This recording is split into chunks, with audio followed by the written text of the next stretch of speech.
At my sister's engagement dinner, she mocked my gift in front of everyone. So I took back the envelope, handed her a 30-day eviction notice, and watched her smile disappear. I am 32, and if you had asked me a year ago whether I would ever confront a family member in public, I would have laughed and said absolutely not. Family, to me, was always about privacy, loyalty, and protecting each other's dignity no matter the situation. But that was before I learned that sometimes the people you trust most are capable of taking advantage of you in ways you never expected. It was before I discovered that my own sister, the person I grew up sharing secrets and late-night talks with, was willing to undermine me for her own comfort. What happened at her engagement dinner 3 weeks ago changed everything between us, and I don't know if we will ever find our way back. 2 years ago, my sister and I received news that felt bittersweet. Our grandmother had passed away, and in her will, she left us the house we both had known since childhood. It wasn't a mansion or anything lavish, but it had history. Every room held memories. The living room where we opened Christmas presents as kids, the kitchen where our grandmother used to cook her famous stew, the garden where we played tag until the sun went down. The house needed repairs, sure, but it was mortgage-free and situated in a decent neighborhood. When the lawyer read the will and said the property was to be jointly inherited, it felt natural to let my sister live there while I kept my apartment closer to work. We agreed she would cover the utilities and basic maintenance, and I would handle the property taxes and major repairs. I never asked for rent. After all, she was my sister. Family is family. For a while, the arrangement worked perfectly. We maintained a good balance, and even though I was the one spending more money on big repairs like the roof and plumbing, I didn't keep score. I thought we were both acting in good faith. When she got engaged last year, I was genuinely happy for her. Her fiancé seemed polite enough, though I noticed early on that his family was wealthy and not shy about looking down on people who didn't share their status. I brushed it off. Love is love, I told myself. About 6 months ago, my sister began dropping hints about renovating the house before the wedding. She said it would be nice to freshen things up, so it would impress his family when they came over. I agreed to split the cost, thinking it would increase the value of the property. At first, she made it sound simple. A new coat of paint, maybe some updated fixtures. But then, her suggestions turned into demands. Granite countertops, stainless steel appliances, a full bathroom remodel with designer fixtures that cost more than my monthly salary. When I suggested more affordable options, she accused me of being cheap and not wanting her to be happy. She reminded me that she was the one living there and dealing with the outdated space every day. The real shock came 3 months before the engagement dinner. She casually told me that her fiancé would be moving in after they got married. Not asked, told. I pointed out that we had never discussed this, and she laughed like I was overreacting. "It's my home too," she said, "and he's already given notice at his apartment." I tried to be reasonable and suggested we draft a rental agreement, especially since there would now be 2 people living there. She blew up at me, accusing me of trying to profit off my own family and threatening to make things difficult if I didn't drop it. She even said that his family already thought we were beneath them and that I was proving them right by being petty about money. But this wasn't about money. This was about respect and communication. I owned half of that house. I had been paying property taxes and covering major repairs for 2 years. Suddenly, I was being told to accept having 2 people live there rent-free while also funding lavish renovations. When I tried to explain this, she cut me off and said we would talk about it after the engagement party. She didn't want drama to ruin her special day. That was the moment I made my decision. If she wanted to treat this as a business arrangement, then that's exactly what it would become. Over the next few weeks, I did my homework. I learned that while I couldn't directly evict her since we both owned the property, I could file what's called a partition sale, forcing the house to be sold and the proceeds split. More importantly, her fiancé had no legal right to live there without my permission. And then I found something that made my blood boil. While going through old receipts, I realized I had paid far more than half of the house expenses over the past 2 years. The difference was not small. I had covered every major repair, paid the insurance, and even footed the bill for a new roof without asking her for a cent. The week before the engagement dinner, she called me, not to ask for help, but to give me instructions. I was to arrive early, help set up, bring a substantial gift that would impress his family, and keep my mouth shut about any family business. She even told them I was contributing to the renovations as my engagement gift. That call was the final straw. I realized she had no intention of ever respecting my ownership or involving me in decisions about the house. She was just waiting until after the wedding to push me out entirely.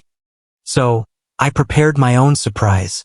I had my lawyer draft a petition sale notice that would force the house to be sold in 90 days unless we reached another agreement. I also had him prepare a 30-day eviction notice for her fiancé, who had already moved in without my permission. And finally, I had detailed documentation of every financial contribution I had made over the past 2 years. By the time the engagement dinner arrived, I knew exactly how the night would go, at least until the moment I took control. The engagement dinner was held at an expensive, candlelit restaurant that could have easily been taken from the pages of a luxury lifestyle magazine. The kind of place where the plates were more decorative than functional and the waiters moved silently like shadows, always refilling glasses without being asked. There were about 40 guests in attendance, including his parents, siblings, and extended family, all dressed to impress. The men wore tailored suits. The women adorned themselves in designer dresses and diamond jewelry that caught the light with every subtle movement. The air was heavy with the scent of perfume, polished silverware, and the slight tension that comes when two families of different backgrounds gather for a formal event. I arrived right on time, clutching the envelope that contained what I considered my real gift, along with a calm smile that masked the storm brewing beneath my composure. I was polite, friendly, even helpful. I assisted in arranging the flower centerpieces, helped move chairs for older relatives, and made light conversation with people I had never met before. If anyone had been watching closely, they might have thought I was the perfect big brother, proudly supporting his sister on her special day. As the evening progressed, toasts were made, champagne glasses clinked, and the guests from his side of the family began presenting their gifts. I watched as they handed over crystal vases, fine china sets, and jewelry boxes that probably contained more value than my annual salary. Our side of the family, being more modest in means, presented heartfelt offerings, handmade blankets, framed family photos, a set of hand-carved wooden kitchen utensils. The difference was noticeable, and I could see his parents exchanging glances that spoke volumes without a word being said. Finally, the moment came for my gift. I stood up, holding my envelope, and cleared my throat. The room fell quiet, all eyes turning to me. I spoke slowly and warmly, explaining that I knew how stressful it could be to plan a wedding, while also preparing to start a new life together. I said I wanted to offer something practical, something that would give them both peace of mind. My sister's face lit up with genuine excitement, and I could see her fiancé's eyes spark with anticipation. She took the envelope from my hand with a grin, clearly expecting a check or a gift certificate to an upscale home store. But when she slid out the papers and began to read, her smile froze.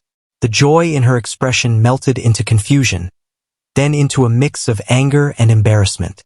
It was a formal rental agreement for the house, outlining monthly rent, maintenance responsibilities, and a security deposit, all at fair market value. It was reasonable, more than reasonable, but it was not the gift she had been expecting. Before I could say another word, she let out a loud, exaggerated laugh, the kind designed to draw every person's attention. Waving the papers in the air like they were a joke, she announced to the entire table that her own brother was so cheap he wanted to charge his sister rent. Then, with a smirk that cut deeper than any insult, she said that if I wanted to be so petty, maybe I should just throw in a year of free rent, and then maybe I would make the guest list for the wedding. The laughter that followed from his side of the family wasn't warm or playful. It was cold, edged with disdain. I saw his mother lean over to whisper something to his father, who shook his head slowly. His brother made a comment about blood being thicker than water, unless there's money involved. The humiliation was deliberate and complete. I felt the heat rise in my chest, but I did not let it show.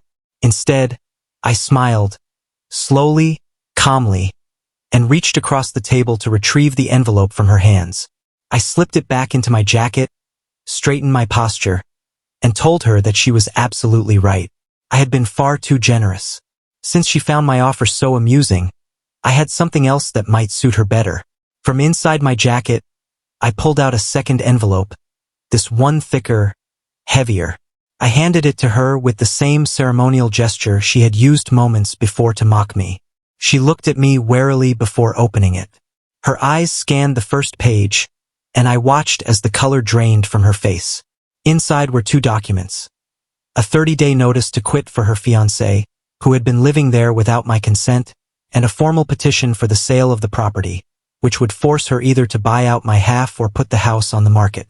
The room went silent. All the background noise, the clinking of silverware, the low murmurs of conversation, vanished like smoke in the wind. Her fiancé leaned over to read the papers, his brow furrowing as realization set in. His father's voice cut through the quiet, demanding to know what was going on. I explained, calmly and clearly, that I owned half the house they had been living in rent-free, that I had been covering all major expenses for 2 years, and that I had decided it was time to formalize the arrangement since my previous attempts at discussion had been ignored. The reaction was immediate. His mother accused me of jealousy, his father called me vindictive, and several relatives began speaking over each other, throwing accusations my way. But my sister didn't yell. She just stared at the papers with a blank expression, her hands trembling slightly. When the noise finally died down, she looked up and asked if I was serious about the 30-day timeline. I told her I was. In fact, I said I was being generous. Legally, I could have demanded immediate vacation since her fiancé was living there without my permission. The dinner ended abruptly after that. His family left in a storm of mutters and disapproving glances. My sister walked out without saying another word, though I saw them talking heatedly in the parking lot before driving away. As soon as the words left my mouth, the entire table fell into a heavy, suffocating silence. You could practically hear the sound of silverware resting against plates as every single pair of eyes shifted between me and my sister. Her previously confident smile faded, and for the first time that evening, she looked genuinely shocked. The color drained from her face as she slowly realized I wasn't playing around. I wasn't joking. This wasn't some sibling spat we could laugh about later. This was real, and the weight of it was already beginning to crush her. I pulled the white envelope out from my pocket, the same one that just minutes ago had sat in her hands. Without a word, I slid it back into my coat and then placed a different envelope onto the table. Since you don't value what I give you, maybe you'll understand this instead, I said calmly. Her hands trembled as she reached for it, probably expecting an apology or maybe even a sarcastic note.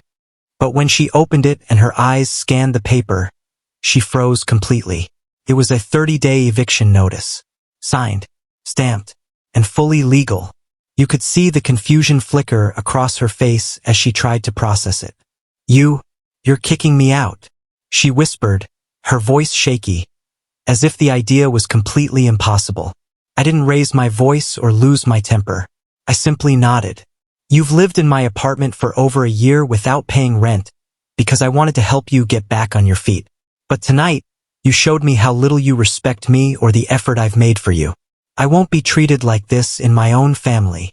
She looked around for support, expecting someone to step in, but the room was quiet.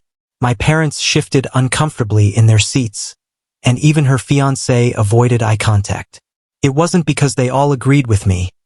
Some probably thought I was being harsh, but deep down, they knew she had brought this on herself. She had pushed too far, too publicly, and there was no undoing what had just happened. Tears started to well in her eyes as she realized that this wasn't just about the envelope, or the money, or even the apartment. This was about years of taking and taking without ever truly giving back. Years of dismissing my efforts, acting as if my support was her birthright instead of a choice I had made out of love. Tonight, in her mind, she was just making a joke, but to me it was the final straw. She tried one last time to plead. I was just kidding. You're overreacting. I shook my head slowly. No. You were embarrassing me in front of everyone. And the worst part is, You thought it was funny. I could see she wanted to argue, but she knew she had no ground to stand on. Eventually, she pushed the eviction notice back toward me and looked down at her plate, silent. The rest of the dinner was quiet. People ate, but nobody really enjoyed the food. I felt a strange mix of sadness and relief. Sadness that it had come to this, that the person I had once looked out for so much could treat me like I was a joke. But relief that I was finally setting boundaries. For the first time in a long while, I felt in control. When the dinner ended, I didn't stay for cake or toasts. I put on my coat, gave a polite nod to the guests, and walked out into the cold night air. My phone buzzed with a message from my sister later that night. Just one word, why? I didn't respond. Some questions don't need answers, especially when the person asking already knows the truth. 30 days later, she moved out, and for the first time in years, my apartment felt like my home again. No more constant chaos, no more passive-aggressive remarks, and no more taking my kindness for granted. I had drawn a line that night at the engagement dinner, and I knew I would never let her or anyone else cross it again. Sometimes the harshest lessons are the ones that leave the deepest marks. And as much as it hurt, I was glad I finally taught my sister that respect isn't something you're entitled to. It's something you earn. If you enjoyed this story, don't forget to like and subscribe for more.